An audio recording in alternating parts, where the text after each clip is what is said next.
कहते हैं कि नज़रें बद इंसान को अर्श से फ़र्श पे लाके गिरा देती है। इस बात के अंदर कितनी सच्चाई है, आज नज़रें बद के बारे में बात करूँगी और मैं अपनी लाइफ की रियल स्टोरी आपके साथ शेयर करूँगी कि नज़रें बद की वजह से मेरी ज़िंदगी में कितना बड़ा नुकसान हुआ है। तो आपने वीडियो कंप्लीट देखनी है और साथ ही साथ मेट्रो का विज़िट भी करेंगे, मेट्रो सुपरमार्केट जो कि कराची में मौजूद है, और इसके अलावा ये खूबसूरत सा मंज़र भी आज आपको देखने को मिलेगा। तो वीडियो का कोई एक भी पॉइंट आपने स्किप नहीं करना है। अस्सलाम वालेकुम my YouTube family, I hope आप सब बिल्कुल ठीक ठाक होंगे। अल्हम्दुलिल्लाह मैं भी बिल्कुल ठीक हूँ।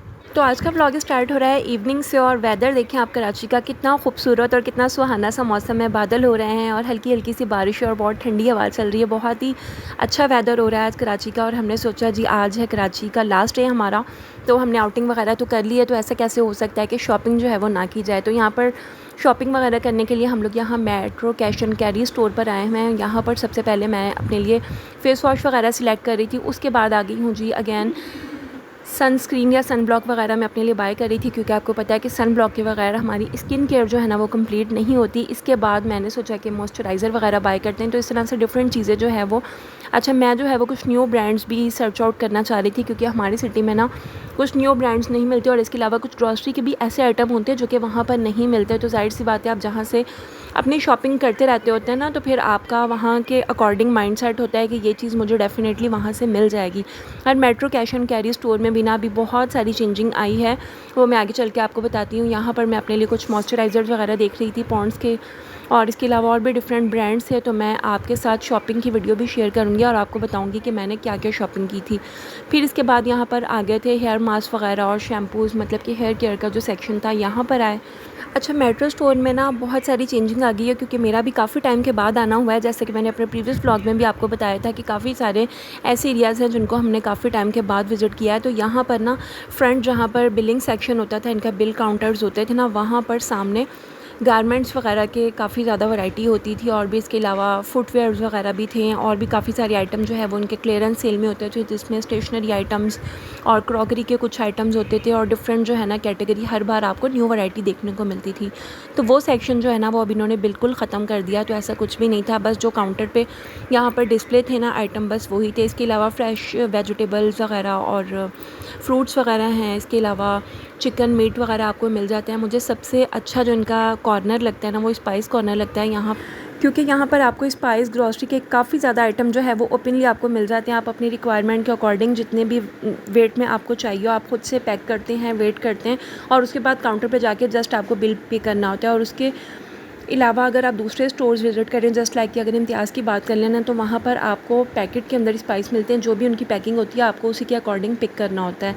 तो ये मेट्रो स्टोर की ना मुझे काफ़ी अच्छी बात लगती है। अच्छा, इसके अलावा ये जो है इनका फ्रोज़न आइटम का सेक्शन है। अच्छा, इसके अलावा मेट्रो स्टोर्स की एक ये भी बहुत अच्छी बात होती है कि अगर आपको बल्क में बाय करना है कुछ, जस्ट लाइक कि आपको 12 की पैकिंग है, या फिर मिनिमम जो है वो अगर आप 3 की पैकिंग में कोई चीज़ लेते हैं ना, तो आपको रेगुलर प्राइस से जो है वो उसके अंदर डिस्काउंट मिल जाता है। तो वो बायर्स जो कि बल्क में शॉपिंग करना चाहते हैं, वो कस्टमर, या फिर अक्सर जो है वो मैंने यहाँ पर शॉपकीपर्स वगैरह को भी विज़िट करते हुए देखा है कि वो बल्क में यहाँ से डिफरेंट आइटम जो है वो बाई कर लेते हैं। तो ये एक बड़ा बेनिफिट होता है मेट्रो स्टोर से शॉपिंग करने का।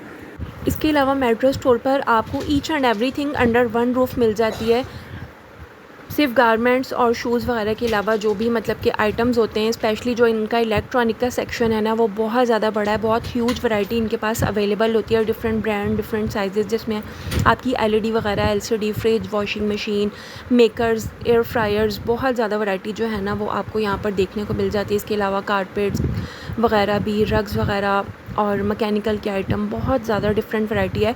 और ये इनका जूसीज़ का और सॉफ्ट ड्रिंक वगैरह का सेक्शन है, तो इसका भी डिस्प्ले जो है ना वो इन्होंने चेंज कर दिया। काफ़ी बड़ा जो है ना वो इन्होंने यहाँ पर डिस्प्ले अरेंज कर दिया। आई थिंक कि पहले जो है वो टोटली डिफरेंट था। और इसके अलावा फ्रंट का जो सेक्शन है वो वहाँ पर इन्होंने तमाम बेकरी आइटम्स को डिस्प्ले किया हुआ है। इनका अपना भी फ्रोज़न फूड है, इसके भी इनके अपने ब्रांड के नाम से भी है। तो इस तरह से काफ़ी ज़्यादा वैरायटी। अच्छा, मेट्रो स्टोर से फ्री होने के बाद फिर मैं जो है वो नीचे सैगनी के आउटलेट पे भी गई थी, और वहाँ से मैंने शॉपिंग की थी। शॉर्टेज ऑफ टाइम की वजह से वीडियो रिकॉर्ड नहीं कर सकी, मगर मैं घर जाके आपसे शेयर ज़रूर करूँगी कि मैंने जो है वो कौन कौन सी आइटम्स बाय किए हैं। और बस यहाँ पर जो है वो अब हम लोग घर पर वापस जाना है। घर पर वापस गए हैं तो मेरे देवर जो हैं वो फ़ास्ट फूड वगैरह ले आए थे, क्योंकि बच्चों का खाना खाने का बिल्कुल मूड नहीं हो रहा था। तो फिर उन्होंने जो है वो बच्चों के लिए फ़ास्ट फूड वगैरह लेके आए थे। और ये जो है वो हम लोगों ने एंजॉय किया और उसके बाद बस नेक्स्ट डे जो है वो वापस जाना था। बहुत ज़्यादा अच्छा टाइम गुजरा और बच्चों ने भी बहुत ज़्यादा एंजॉय किया। स्पेशली जो है वो बच्चे अपने ददियाल में रहे हैं, दादा दादी के साथ खूब इंजॉय किया और इसके अलावा मेरे हस्बैंड को भी बहुत अच्छा लगा अपने पेरेंट्स से मिलके। मेरा भी टाइम काफ़ी अच्छा गुजरा, क्योंकि जब आप एक ही इन्वायरमेंट में रहते हैं ना, तो फिर आप जो है ना वो फ्रस्ट्रेट हो जाते हैं, तो चेंज होना भी बहुत ज़्यादा ज़रूरी होता है। तो खैर यहाँ पर जो है वो हम सब ने मिलकर बैठ कर इंजॉय किया, गपशप किया और उसके बाद ये है जी नेक्स्ट मॉर्निंग।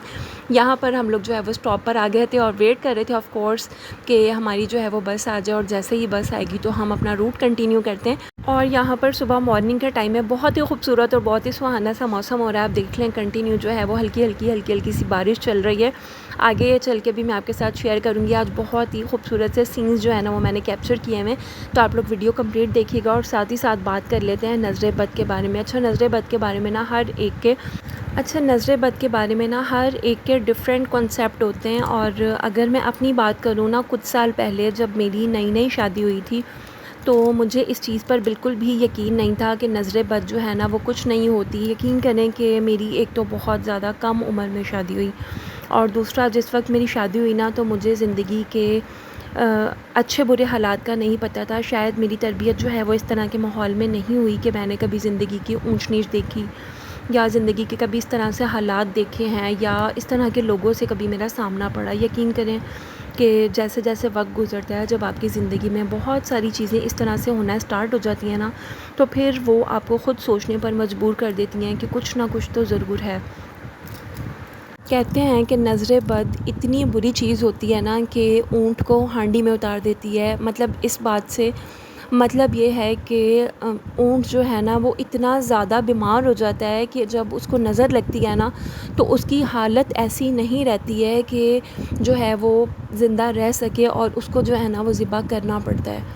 और इसके अलावा जब इंसान को नज़र लगती है ना, तो इंसान को कब्र तक पहुंचा देती है। मतलब कि इंसान इस हद तक हो जाता है ना कि वो बीमार रहने लग जाता है, या फिर जो है वो उसकी जो नॉर्मल रूटीन की लाइफ चल रही होती है ना वो नहीं रहती। और मेरी लाइफ में ना कुछ ऐसे वाक़यात हुए हैं जिसने वाकई में मुझे सोचने पर मजबूर कर दिया कि हाँ, इसमें कहीं ना आपकी अपनी गलती होती है, क्योंकि हम जाने अनजाने में बहुत बार ऐसा कर लेते हैं और फिर इस चीज़ का पता हमें वक्ती तौर पर नहीं लगता, बल्कि कुछ वक्त गुजर जाने के बाद ना हमें इन चीज़ों का रियलाइज़ होना स्टार्ट होता है। और यहाँ पर मैं अपनी लाइफ की एक रियल स्टोरी आपके साथ शेयर करती हूँ कि मेरी शादी जो है ना वो बहुत कम एज में हुई थी। इवन कि मेरी जो है वो यूनिवर्सिटी में स्टडी चल रही थी, और मैं एक ना छोटे सिटी से बिलोंग करती थी। आर्ट एंड क्राफ्ट का शौक़ मुझे बहुत पहले से था। मतलब कि शादी से पहले जिस वक्त सोशल मीडिया नहीं था, फ़ोन जो है वो इतने ज़्यादा नहीं होते थे, इंटरनेट इतनी ज़्यादा आम नहीं थी, तो उस वक्त जो है ना वो मैं आर्ट एंड क्राफ्ट का बहुत ज़्यादा शौक़ रखती थी। और मैंने अपनी स्टडी के साथ बाकी स्किल सीखने के साथ साथ ना,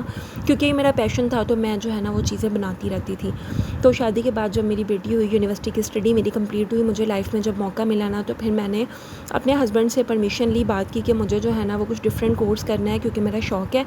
और अभी जो है वो कराची में मेरी शादी हुई है, तो मैं चाह रही हूँ कि यहाँ पर क्योंकि अपॉर्चुनिटीज़ हैं तो मैं ना इनको अवेल करूँ। तो उन्होंने मुझे परमिशन दे दी। फिर उसके बाद जो है वो मैंने ज्वेलरी मेकिंग की क्लासेस जो है ना स्टार्ट किए हैं, क्योंकि ये मुझे जो है ना वो एक डिफरेंट काम लगा, और मेरा इसमें इंटरेस्ट था कि मैं जो है ना वो इसको सीखूं और इसको जो है ना वो मैं स्टार्ट करूँगी। तो मैंने जो है वो इन क्लासेस के अंदर एडमिशन लिया, और 2 मंथ का कोर्स था जिसके अंदर टोटल 8 क्लासेस थी, यानी कि वीक में 2 क्लासेस होती थी। मैंने 2 से 4 क्लासेस अभी ली हैं, यानी कि 1 मंथ कंप्लीट हुआ, और उस 1 मंथ के अंदर टीचर ने जो भी मुझे प्रोजेक्ट दिए हैं ना, तो वो मैंने टीचर के जो सैंपल थे ना उनसे भी बेहतर तरीके से उनको बना के दिए हैं। 4 क्लासेस मैंने तमाम सैंपल जो है ना वो बनाए, बल्कि एक्स्ट्रा कुछ खुद से अपने माइंड से क्रिएटिविटी करके भी बनाए, क्योंकि मुझे नहीं पता कि बाकी स्टूडेंट जो है वो इतने ज़्यादा सीरियस थे या नहीं थे, मगर मुझे पैशन था इस चीज़ का। तो जब आपको किसी चीज़ का शौक़ होता है ना, तो आपको उसको बेहतर से बेहतरीन करने की कोशिश करते हैं। फिर आपके अंदर जो है ना वो कॉपी कैट वाला सीन नहीं होता है कि जैसा आप बनाया है तो उसी तरह, बल्कि आप उससे बहुत बेहतर बना लेते हो अगर आपके अंदर क्रिएटिविटी होती है।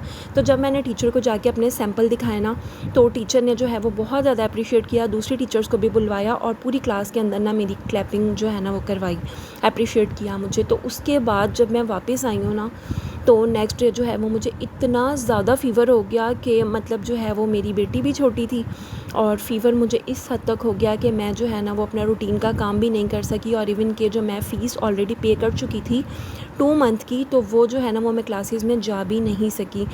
और फिर मेरे हस्बैंड ने मुझसे पूछा कि तुमने इतने शौक़ से कोर्स में एडमिशन लिया है और अब 1 मंथ तुम्हारा कंप्लीट हो गया, अब तुम कंटिन्यू क्यों नहीं कर रही हो? तो मुझे जो है ना वो बिल्कुल मेरे माइंड से निकल गया और मेरा बिल्कुल उस चीज़ से दिल हट चुका था कि मैंने जो है ना वो किसी कोर्स में एनरोल किया है या मुझे उसको कंटिन्यू करना है। मैंने इतने शौक़ से एडमिशन लिया और छोटी बच्ची के साथ उन तमाम चीज़ों को मैनेज किया, अपने प्रोजेक्ट्स बनाए, डिस्प्ले किया। और फिर जब मैंने अपने हस्बैंड से ये बात शेयर की कि जब क्लास में मैंने अपने सैंपल शो करवाए तो किसी एक ही स्टूडेंट ने भी पूरे मंथ में सैंपल जो है वो उस तरह से नहीं बनाए थे, और अगर बनाए भी थे ना तो उनके अंदर इतनी ज़्यादा नीटनेस नहीं थी जितनी कि मेरे काम के अंदर थी। तो फिर जो है ना वो मेरे हस्बैंड ने कहा कि तुम्हें जो है ना वो नज़र लगी है और इसकी वजह से जो है ना वो तुम्हारी ऐसी हालत है। खैर क्लासेस तो मैं दोबारा कंटिन्यू नहीं कर सकी, 1 मंथ जस्ट मैंने कंटिन्यू की। उसके बाद कुछ टाइम जो है वो इसी तरह से रहा, मेरा ज्वेलरी से बिल्कुल दिल हट गया। फिर उसके बाद आहिस्ता आहिस्ता जब लाइफ एक नॉर्मल रूटीन में आना स्टार्ट हुई है, मैं जो है वो ज़िक्र अस्कार करती थी, 5 वक्त की नमाज़ पढ़ती थी, कुरान पाक की तिलावत मैंने करना स्टार्ट की और अल्हम्दुलिल्लाह वही ज्वेलरी का ब्रांड जो है ना वो मेरी पहचान बना। और अल्हम्दुलिल्लाह 10 साल जो है ना वो मैंने अपना ज्वेलरी का काम कंटिन्यू किया है और लोग मुझे उसी ब्रांड के नाम से जानते हैं। तो नज़र जो है वो बरहक है, नज़र होती है। हम बाज़ दफ़ा जो है ना वो इन चीज़ों को समझ नहीं पाते, और इसी से रिलेटेड और भी बहुत सारी स्टोरीज़ हैं। अगर आप कमेंट करेंगे तो मैं अपनी नेक्स्ट वीडियोज़ में भी इस तरह की स्टोरीज़ शेयर करूँगी जो कि रियल लाइफ में मैंने फ़ेस की हैं। तो कैसी लगी मेरी वीडियो? आई होप कि हमेशा की तरह आज की वीडियो भी अच्छी लगी होगी। चैनल पर न्यू है, सब्सक्राइब कर लीजिएगा। Take care of yourself. अल्लाह हाफ़िज़।